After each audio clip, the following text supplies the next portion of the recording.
On Saturday at the John Deere Classic in Illinois, we were treated to the rarest of spectacles in golf these days. Jordan Spieth atop the leaderboard. Now, it didn't last very long, but it was pretty exciting when it did. He shot 8 birdies in his first 12 holes. He looked like he was really going to be flirting with a 59 on the day, and then the wheels fell off. He went on to finish 13 strokes behind winner Davis Thompson, tied for 26th, buried deep in the field of the John Deere Classic. This has been part of a pattern for Spieth, who really has been struggling to recapture the form that he had back in the 2010s when he won 3 majors and seemed to be at the top of every leaderboard.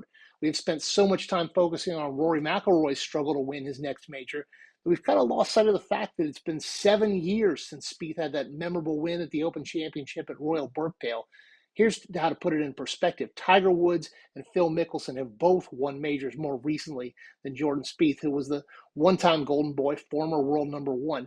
He's well off that pace now. He's ranked in the 30s in the world rankings, and more troublesome for his own career, he's ranked outside the top 50 in the FedEx Cup rankings, which guarantees him entry into all of next year's signature events.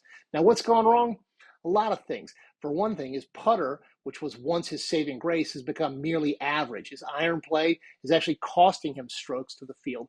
But overall, I think it's just that golf has gotten so much better that every week there's someone who can step up, whether it's a long-term professional or whether it's an amateur, that can go and take the crown away from guys like Spieth, who just have not been able to hang on a long-term basis.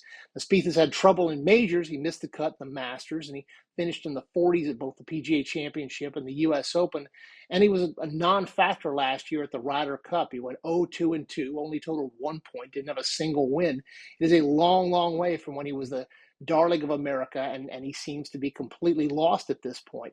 Now, if there is something that you can pin your hopes on if you're a fan of Jordan Spieth, it's this. His career tends to go in streaks. He started out extremely hot, went through a dry spell, and then won a couple of tournaments in 21 and 22 and was back in the mix. Now it seems like he's in a dry spell again. He's got a couple of weeks to get himself tuned up for this year's Open Championship, and then he can start looking forward to the majors next year and seeing how he can perform then. But at the moment, Jordan Spieth is missing in action.